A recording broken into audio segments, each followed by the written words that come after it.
So my name is Ivona, and I'm going to be giving the third part of these interconnected talks. The reason why we had three is not coincidental, right? I don't know how many of you were here on Wednesday. Monica gave a talk that was related to ethics and our own transformation through accepting tests of life heroically, right? Michael just now spoke about interdependence and our collective responsibility because we are living with others and therefore we have responsibility for others. But the last part is very important because it has something to do with the vision of life. And this is where what philosophy teaches us is that if we want to become philosophers, we have to develop connection with all three spheres of our consciousness, of our life, right? And the third field of action of our life and the third dimension of our life is when our consciousness meets time. This is very relevant today because the way we look at life is very short term. I understand your question because, yes, we are going through times that are quite accelerated, and at the same time we have this desire to fix the problems that we can't fix, and this makes us anxious very strongly. And therefore it's very important to develop a vision of life that allows us to face the problems of time confidently, with autarky, that Michael just explained to us, because we as human beings have the capacity to do so. It's quite incredible. And when our consciousness meets time, there are two responses. One is, time is finite, right? The younger you are, the less you have the sense of that. The older you get, you start feeling that the time is passing through our hands. Yes, and the reaction usually is not a very positive one. We start fighting with time, isn't it? We have a sense of lacking. It is exhausting us, the reality that eventually this time will end, right? But there is another possibility, and philosophy brings us to that, is to consider that there is also a timeless dimension to life. That when we get in touch with time, we also discover that there is something of the mystery of life that surpasses the time in the human being as well as in the world. And that provokes a different reaction. And that reaction is, I want to unveil it. I want to comprehend it. I want to work with it. It's quite incredible. It's very different. And when this second attitude arises, there are also very important questions that arise. And those are the questions of meaning. And that's the topic of this third talk. Because they are very important questions like, what is the meaning of life? What is its purpose? And already here, those questions suggest that we intuitively understand that life has a direction, a path, a destiny, a destination. Whether we can articulate that or not, that's a different story. Whether we can understand how humanity has passed the sentiment of direction, destiny in time, it is also irrelevant because there is an intuition in us that life is meaningful and that human life is meaningful and that all of us progress through time. And we are going to discover a little bit more what does that mean for us in day-to-day. But I want to leave you with this is in order to answer these questions, we need to let go of intensity of the most immediate questions of life. Because at some stage we have to decide to let go of the mundane side of life for a moment, to open ourselves to a possibility to discover that which is greater than this, that could actually give us hints. I'm not going to say definite answers because nobody has them, but it will give us hints to answer the most profound questions I have as a human being. Those are more important because if I'm able to answer them better, I'm going to better be able to face the tests of life. As Michael explained, life brings conflict. It's not only our interactions with others. It's the reality of life that if we want to progress and grow, we need to accept the tests of life, work with them consciously to overcome them. And now we're going to understand why did all schools of philosophy, including ourselves, through time have suggested that life has a direction and there is a necessity of a human being to awaken the inner strength to bring what's good, beautiful, and just in life. I'll touch on the Greek vision of life. I don't know if you're familiar, but there is an important image or a myth that of the birth of the universe. Okay, and it says that all life began from the same origin. There is a vision of that one life that inspires everything, that is the origin of everything, from which an infinite potential began, so that all life began from the infinite potential. They call this potential chaos, but they didn't understand it the same way as we understand chaos today. Rather that there is a void that opens up. There are possibilities, infinite possibilities at the beginning of things, isn't it? We all understand. And this is what is the origin and the essence of all things that exist. But then also matter emerged. That is to say, this visible dimension. Okay, they called it Gaia. You're probably familiar with it. They didn't only mean this is Earth, although it's a goddess that is related to Earth, but more the substance, primordial substance that creates itself endlessly, together in the connection with Uranus or the starry sky. But to build the universe, it is not enough to just have chaos and Gaia. No, the matter has to be organized into a living order, an intelligent order. They call that cosmos. And this is a moment where life begins. And how cosmos emerges is through work and the power of a divine craftsman, Eros, the god of love. It is Eros is that divine intelligence that is able to differentiate, distinguish, and organize so that the life can be born, life can emerge. And therefore the movement of life begins. At some point, Kronos is born. Kronos is the god of time, representation of time. And when it's born, it also stops endless creation, because everything, time brings limit, time stops that which needs to be stopped. And it also has this quality that devours everything, interestingly. But Kronos cannot rule forever. He's going to be dethroned by Zeus. And Zeus represents mind, interestingly. Because mind can master time, can transcend time. And in the human being, mind is something that has to be developed. Okay. How do we know that? Because in the mythology, Zeus has to destroy many old forms. Okay. The ancient forces of cosmos. In the same way, in the human being, we also need to go through a process of destroying the old forms, isn't it? Philosophy explains that, or brings us to reflect upon that the mind has a potential and that we can develop our mind if we are to get in contact with the enigma of life. Why do we know that we need to develop a mind? Well, our mind has limits. We have learned many things, but there are many things to learn. Just take a look.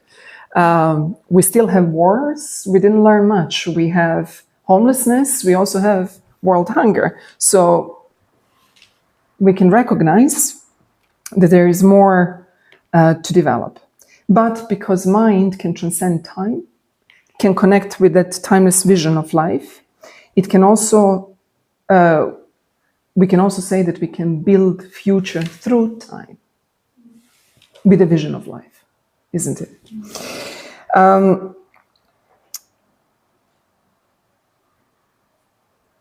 while we are all a part of the stream of life, everybody said it, I have to deal with the world's problem, perhaps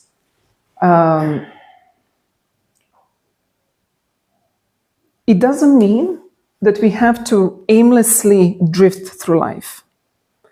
This is very important because in New Acropolis, we really promote and understand this attitude that regardless of the stream of life, of the events of life, that each individual has incredible power to contribute to life positively if we work together. And in a way, we don't have to drift in the stream of life like unconscious and inert logs of wood, if you can imagine a river. But those logs of wood can be transformed in canoes that can freely travel the river in all directions of the river. We can navigate life consciously. And that is to say, we can steer our course of life. And in this connection with the mystery of life, the need to understand it and to work with it, right, is one of the greatest human aspirations because it can help us awaken dignity, not only for ourselves, but also for other beings, for others, and to connect with the dignity of life. And how does life move? Well, in the rhythm of the heart. It contracts and it expands. There are many different ways to understand this movement. But for instance, when it expands, it becomes more visible. And for that, to understand the visible aspect of life, we need our rational mind. But it's not enough, because life also contracts, and that is the movement when we want to understand the inner nature of things and want to become one with them. And for that, we need more intuitive mind. It's different. Life also moves upwards and forwards. It does not move backwards, interestingly enough. When we, for instance, conquer in ourselves a new state of consciousness, it is there with us and it remains with us. We can fall, but we can get up and continue. But we will never lose it, because otherwise it would defeat or deny the possibility of evolution, of progression. Because once we have awakened something new in us, a new state of consciousness, a new strength, a new ability, well, we keep it.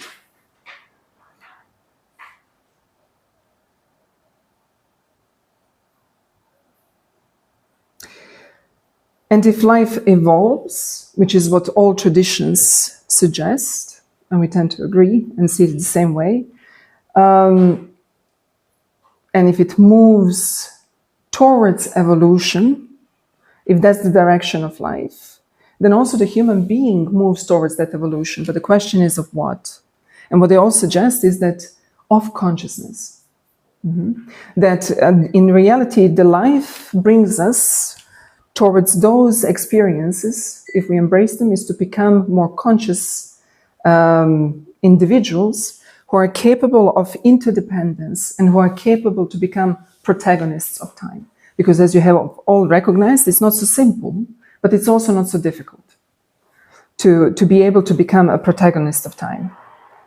And if we admit to ourselves that that we find ourselves in the stream of evolution, it is also something to consider that then all circumstances of life are just. It's interesting. They are just for ourselves, for our experience, for whatever we need to learn, and whatever we need to face and experience in order to learn. It's a different perspective, okay? It is what we can consider is that in life, there is no rewards, there are no punishments per se. There are experiences, there are no good or bad luck. It's a different perspective, okay? It's one that allows us a little bit to elevate our perspective so we can work with life. It's not about what we like, what we don't like, but what is our necessity to face in life and overcome in life, and ultimately to build in life. Because what we're going to start recognizing is that there are laws to life and the laws of life that make these events unfolding, in which we can participate in. So the question is, if there is this inner movement of life, how do we enter it? It's always it's a good question, because how do we enter that inner movement and direction of life? Well, there is an image that can help us greatly, is to open doors and to cross thresholds. It's a beautiful image because it's applicable to many experiences of life.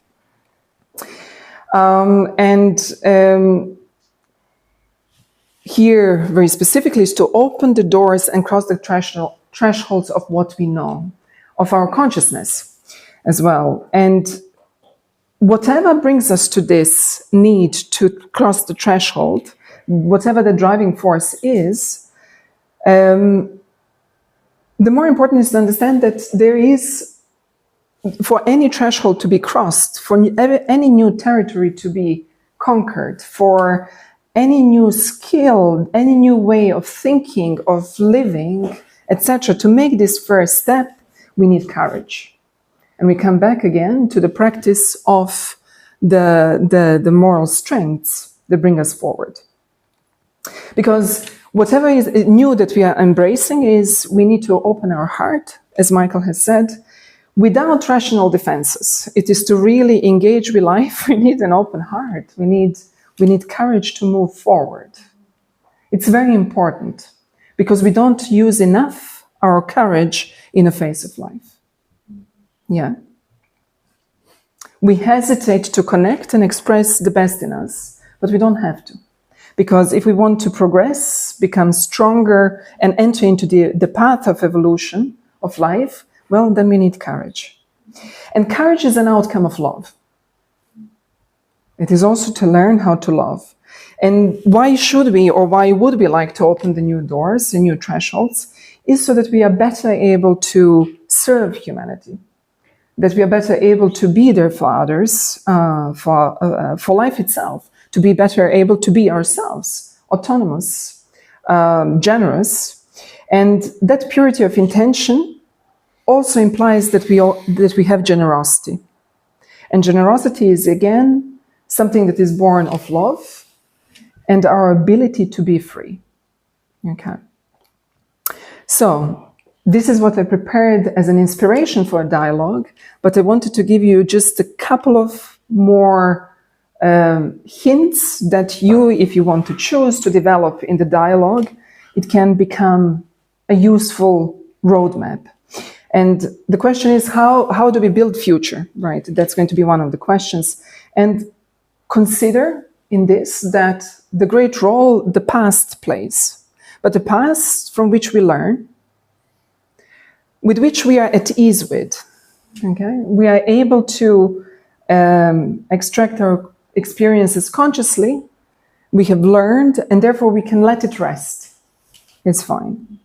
It's to develop a certain level of objectivity. It's good. It's an important question. How to see things with the right measure, develop common sense, or to reject the harmful fantasies. It is also a practice. Another suggestion or advice that we find is connecting with symbols. Because symbols, myths, are the language of meaning, okay, that surpasses time. And to learn to work with cycles, because life moves in rhythms, as a heart moves in rhythms, and it moves in a spiral way. No experience of life is linear. And in the end, is how to use our freedom, to know how to use our freedom. Yeah, very good. Okay, so this gives a little bit wider perspective, and how do you, it's not it completes the trifecta of talks. Yeah, but it's important to see interconnections between all three of them.